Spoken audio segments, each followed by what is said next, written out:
Hello, good morning सभी बच्चों को आज का नमस्कार। मैं विनय कुमार बायोलॉजी क्लासेस की तरफ से मैं आपको एक छोटा सा टॉपिक लेके आया हूँ जिसका नाम है रिप्रोडक्टिव हेल्थ। इसके पहले वाले में हमने बताया था रिप्रोडक्टिव हेल्थ का मीनिंग और समस्या।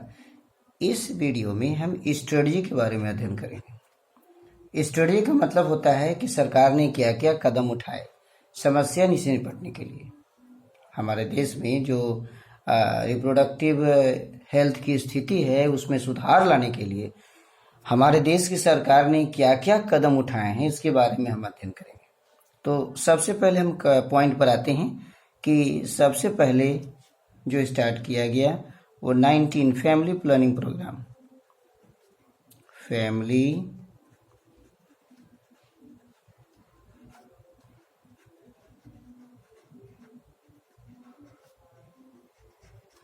फैमिली प्लानिंग प्रोग्राम्स इसकी शुरुआत की गई 1951 में। रिप्रोडक्टिव हेल्थ को मजबूत रखने के लिए सबसे पहले 1951 में फैमिली प्लानिंग प्रोग्राम रखा गया। फैमिली प्लानिंग प्रोग्राम के तहत क्या रखा गया कि बच्चे ज़्यादा से ज़्यादा बच्चे का उत्पादन ना करें पेरेंट्स, जिससे क्या होगा कि हमारा जो रिप्रोडक्टिव ऑर्गन है मजबूत रहेगा। इसके लिए प्लानिंग स्टार्ट की गई। दूसरा ये स्टार्ट किया गया reproductive and child health care.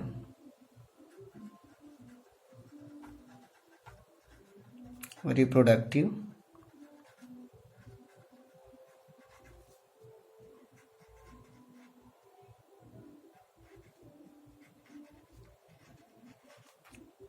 RCH जिसे कहा जाता है, RCH reproductive and child health care programme.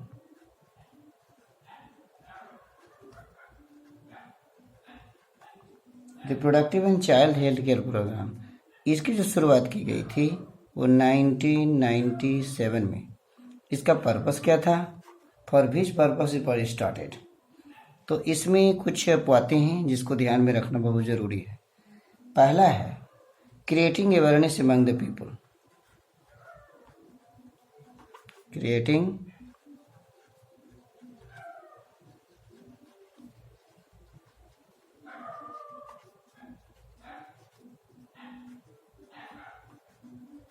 लोगों में जागरूकता उत्पन्न करने के लिए।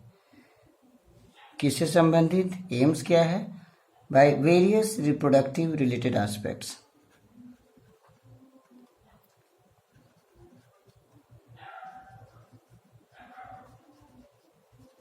रिप्रोडक्टिव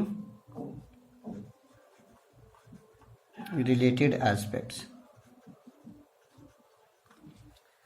लोगों में जो प्रजनन से संबंधित जो बातें हैं, बहुत सारी जो उसमें चीज़ें हैं, उसके बारे में लोगों को जागरूक करना है कि जो आप सोचते हैं वो गलत है, जो धारणाएं गलत है उसे हटाइए। तो उसके लिए लोगों को शिक्षित करना जरूरी था। दूसरा है providing facility and support.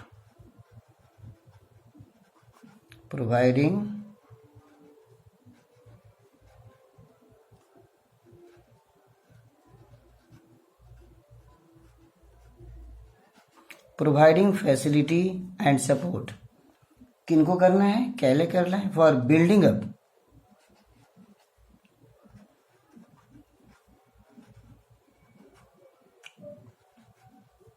A reproductively healthy society.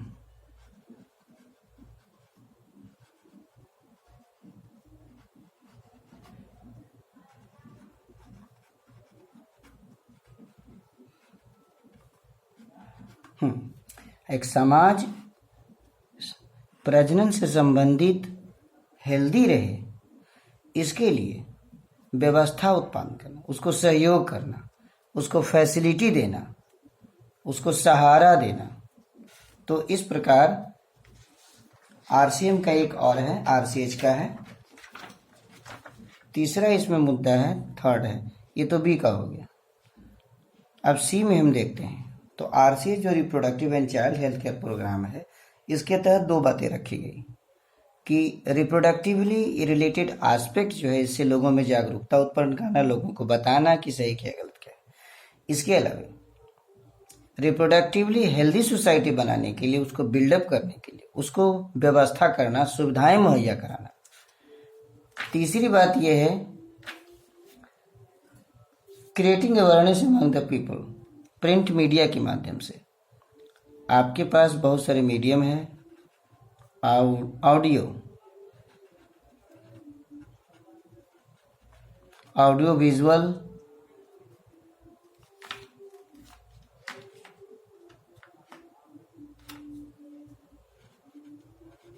Ads and print media.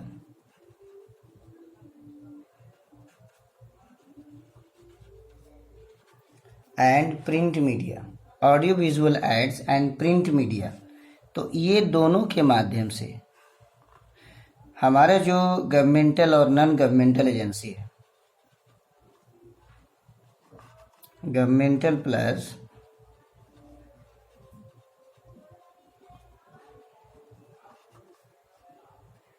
Agencies, क्या करेगा कि लोगों में अवेयरनेस क्रिएट करेगा, टू क्रिएट अवेयरनेस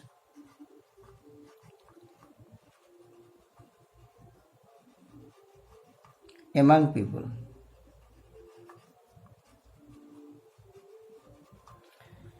सरकार या गैर सरकारी जो भी संस्थाएं ये ऑडियो विजुअल एड्स के माध्यम से, सिनेमा दिखा करके या थिएटर के माध्यम से या किसी और के माध्यम से, पंपलेट के माध्यम से और प्रिंट मीडिया के माध्यम से लोगों को बताएगा, लोगों को जागरूक करेगा। ये ऐसी व्यवस्था है, वो ये रखेगा।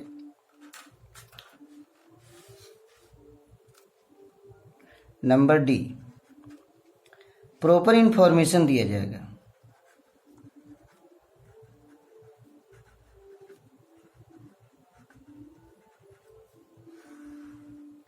लोगों को प्रॉपर इंफॉर्मेशन दिया जाएगा। प्रॉपर इंफॉर्मेशन किसके लिए? About number 1 reproductive organ,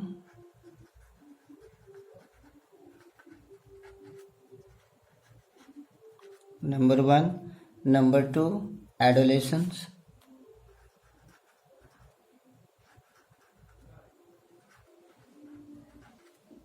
and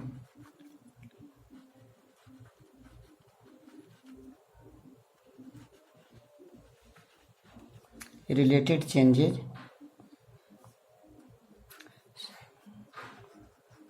safe and hygienic sexual practices।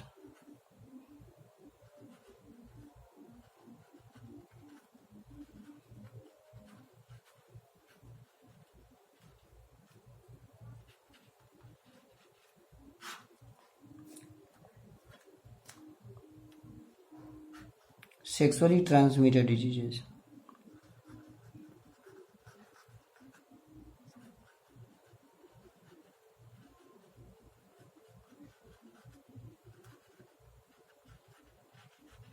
जिसे हम एसटीडी कहते हैं। देखिए, अब हमको रिप्रोडक्टिव ऑर्गन्स के बारे में, एडोलेसेंस एंड रिलेटेड चेंजेस के बारे में, किशोरावस्था में बहुत सारे परिवर्तन होते हैं। Safe and hygienic sexual practices करते हैं तो उसमें ध्यान रखें, सेक्सुअली ट्रांसमिटेड डिजीजेस के चांसेस ना रहें। तो इसके लिए, क्योंकि इससे होने के ज़्यादा चांसेस रहते हैं, तो ये तमाम जानकारियाँ, प्रॉपर इंफॉर्मेशन लोगों को दिया जाना चाहिए, लोगों को देने की ज़रूरत है। Encouraging sex education,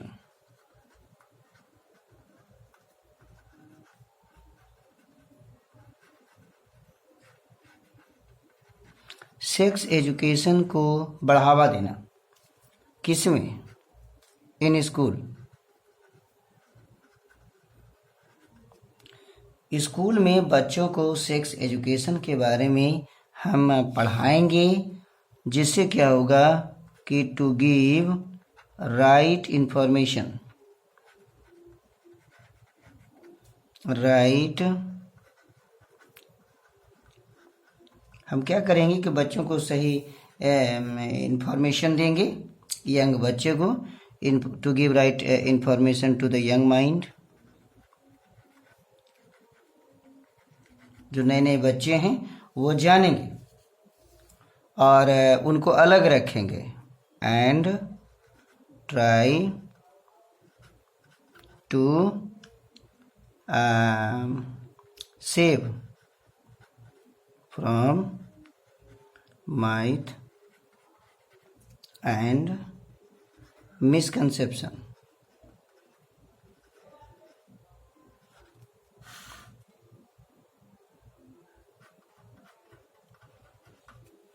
जो मिसकंसेप्शन है उससे अलग रखेंगे। सेक्स एजुकेशन के बारे में स्कूल में बताया जाएगा, जिससे उनको सही जानकारी, जो छोटे छोटे बच्चे हैं, जो यंग बच्चे हैं, जो किशोरावस्था के बच्चे हैं, वो इसके बारे में जानकारी प्राप्त करेंगे, ताकि वो जान सकें कि सही चीज़ क्या है। जो हमारे देश में, समाज में जो गलत अवधारणा है और वो जो फैली हुई है, वो कम से कम खत्म होनी चाहिए।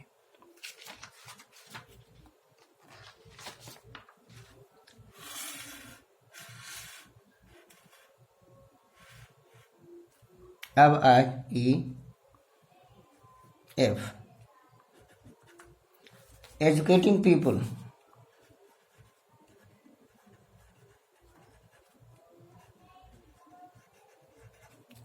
लोगों को शिक्षित किया जाना चाहिए। किस लिए? बर्थ कंट्रोल ऑप्शन के लिए।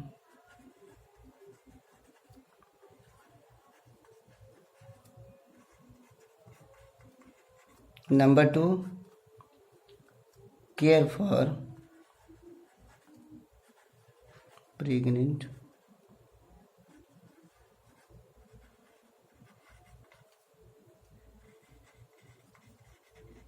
mothers, care for postnatal care,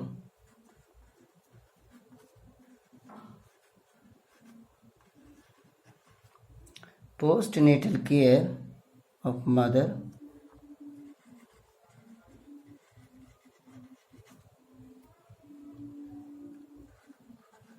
child, postnatal care of mother and child, importance of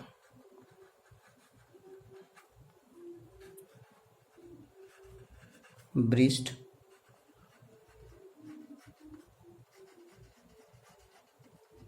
feeding,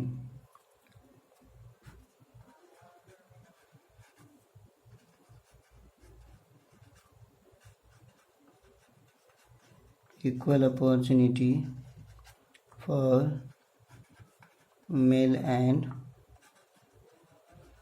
female. तो लोगों को शिक्षा दिया जाना चाहिए, पीपल को एजुकेट करनी चाहिए, क्योंकि बर्थ कंट्रोल के लिए लोगों को बताना जाना है कि बर्थ कंट्रोल बहुत बहुत ज़रूरी है। बढ़ती हुई जनसंख्या के चलते हमारा जो रिप्रोडक्टिव हेल्थ है वो डैमेज हो चुका है, तो हमें बर्थ कंट्रोल रखनी है ताकि हमारा जो रिप्रोडक्टिव ऑर्गन है साउंड रहे, डेवलप रहे और विकसित रहे। दूसरा है care for the pregnant women. जो प्रेग्नेंट वोमेन्स रहती है उसका भी ध्यान रखा जाना चाहिए। ज़्यादातर समाज में लोग, बहुत सारे ऐसे लोग होते हैं जो अपनी प्रेग्नेंट वोमेन पर उतना ध्यान वान नहीं देते हैं। उन्हें खाना है, पीना है, रख रखाव है, इन सब तमाम चीज़ों का उनको ध्यान रखा जाना चाहिए, ताकि उनका हेल्थ ठीक रहेगा तो बच्चा भी ठीक रहेगा। दूसरा है post natal care of the mother and child. जब डिलीवरी हो जाती है तो मम्मी और बेटा, बच्चे दोनों को ध्यान रखा जाना चाहिए। मदर का भी ध्यान रखा जाना चाहिए क्योंकि मदर का शरीर कमज़ोर रहता है, और बच्चे के भी ध्यान देने की ज़रूरत है, मतलब एक्स्ट्रा केयर। ये सब लोगों को शिक्षित करना है, बताना है। जब बच्चे उत्पन्न हो जाते हैं तो उनको स्तनपान, दूध पिलाना बहुत ज़रूरी है। जनरली ऐसा देखा जाता है कि बहुत सारे मदर जो है बच्चे को दूध स्तन से नहीं पिलाती है क्योंकि फिगर खराब हो जाता है। ऐसी बात नहीं है। बच्चों की मजबूती के लिए, बच्चों की सुरक्षा प्रदान करने के लिए एक माँ का कर्तव्य होता है कि अपना ब्रेस्ट से दूध पिलाए। एक और ख़ास बात है कि लोगों को ये बताना ज़रूरी हो जाता है कि भाई मेल हो या फीमेल हो, दोनों बराबर है, दोनों का बराबर हक है, इक्वल अपॉर्चुनिटी है। दोनों को बराबर मौका दीजिए, संभावनाएं दोनों के लिए एक साथ रखिए। अब हम चलते हैं जी पर। Awareness of the people. लोगों को ये बताया जाना चाहिए कि बढ़ती हुई जनसंख्या जो है एक social event, like sex abuse and sex related crime. Awareness peoples due to the uncontrollable people.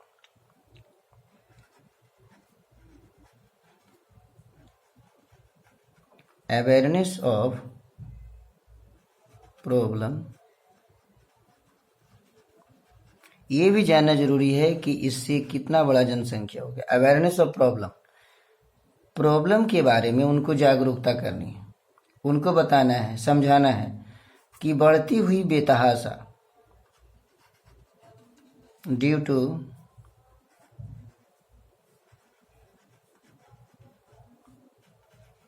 Uncontrolled population growth,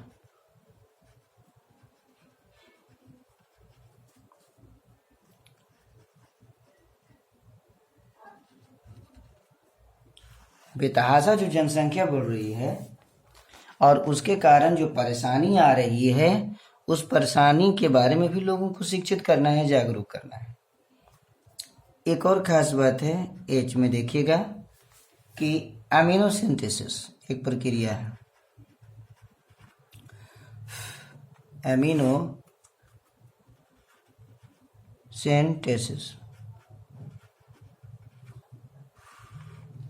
amino synthesis एक सिस्टम है, एक टेक्निक है।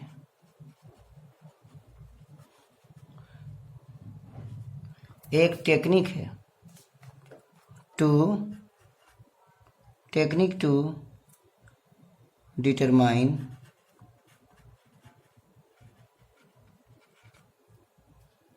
ए फेटल सेक्स।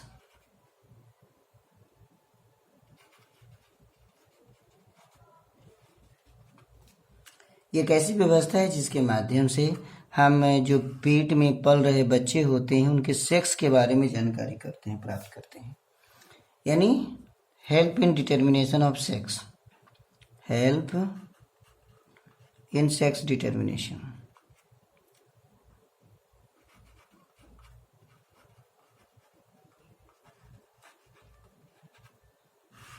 जिसके कारण causes increasing female feticide।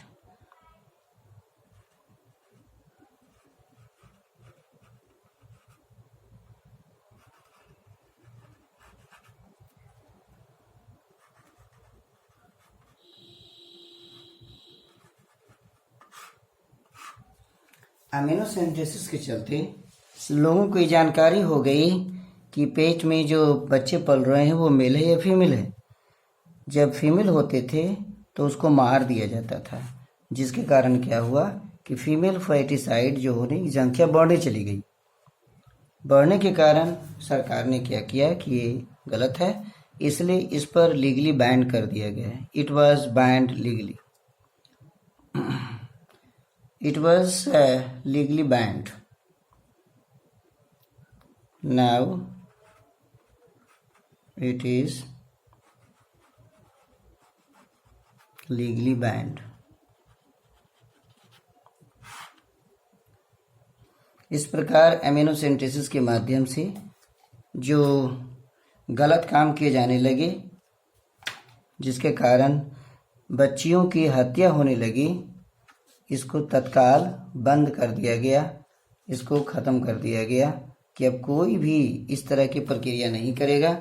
Amniocentesis is done only to diagnosis to the figure of genetical disorder, but it is not used। लेकिन अब इसका प्रयोग इसके लिए नहीं होता है कि पेट में पल रहे बच्चे हैं या बच्ची हैं, इसको बताने के लिए किसी पेरेंट्स को इसका प्रयोग नहीं किया जाता है, क्योंकि ये गलत है। इसलिए सरकार ने इस पर स्टैट्यूटरी बैन लगा दिया, लीगली बैन लगा दिया। तो इस तरीके से हमने आज स्ट्रेटजी के बारे में देखा कि सरकार के द्वारा की गई बहुत सारी चीज़ें हैं, जिसमें हमने अभी देखा कि सबसे पहले है स्ट्रेटजी में कि फैमिली प्लानिंग लॉन्च किया गया 1951 में कि जनसंख्या छोटी से छोटी हो, रिप्रोडक्टिव ऑर्गन का कम से कम प्रयोग हो। दूसरा RCH चलाया गया 1997 में, इसलिए भाई कि वेरियस रिप्रोडक्टिव हॉस्पिटल्स के लिए लोगों में जागरूकता उत्पन्न की जाए। इसके साथ साथ रिप्रोडक्टिव हेल्थ सोसाइटी मेंटेन करने के लिए सबको व्यवस्था की जाए। सरकार और नॉन गवर्नमेंटल एजेंसी दोनों को मिलाकर लोगों में क्रिएटिंग अवेयरनेस करने के लिए ऑडियो विजुअल एड्स और प्रिंट मीडिया का सहारा के द्वारा किया गया, इसका भी सहारा लिया गया। प्रॉपर इंफॉर्मेशन, बच्चों में proper information about the reproductive organs, adolescence related changes, safe and hygienic sexual practices और सेक्सुअली ट्रांसमिटेड डिजीजेस, ये सब जो है कराएगी कि जितने भी तरह के प्रॉपर इंफॉर्मेशन इसके द्वारा कराएगा कि लोगों को ये होनी चाहिए, इसके बारे में जानकारी होनी चाहिए। इनकरेजिंग सेक्स एजुकेशन, स्कूल में इसको पढ़ाया जाना चाहिए ताकि हमारे यंग बच्चे इसको समझें और पुरानी धारणाओं को गलत करें या हटाएं। एजुकेटिंग पीपल, लोगों को शिक्षित किया जाना चाहिए, लोगों को पढ़ाया जाना चाहिए, लोगों को बताया जाना चाहिए, लोगों को शिक्षित किया जाना चाहिए। बर्थ कंट्रोल के लिए बताया जाना चाहिए। प्रेग्नेंट मदर को ध्यान रखना के लिए मदर और बच्चे जो आफ्टर डिलीवरी के बाद ध्यान रखें और बच्चे को दूध पिलाना ना छोड़ें। साथ ही साथ मेल और फीमेल को समाज में समानता मिलनी चाहिए। इसके अलावा बेतहाशा बढ़ती हुई जनसंख्या जो है उसके प्रति जागरूकता, और लास्ट में एमिनोसेंटेसिस, जिसके माध्यम से हम सेक्स डिटर्मिनेशन के बारे में जानकारी प्राप्त कर लेते हैं। और जब फीमेल होता है जिसका कारण बनता है इंक्रीजिंग फीमेल फर्टिसाइड, माने लड़कियों की हत्या, जो कि सरकार ने इस पर बैन लगा दिया, जिसके कारण हमारे देश में लड़कियों की संख्या बढ़ी। इस तरीके से सरकार ने लक्ष्य निर्धारित किए, स्ट्रेटजी की है। तो इस वीडियो के माध्यम से हमने ये सब जानकारी आपको दिया। आप इसे पढ़ें, ध्यान दें और अध्ययन करें।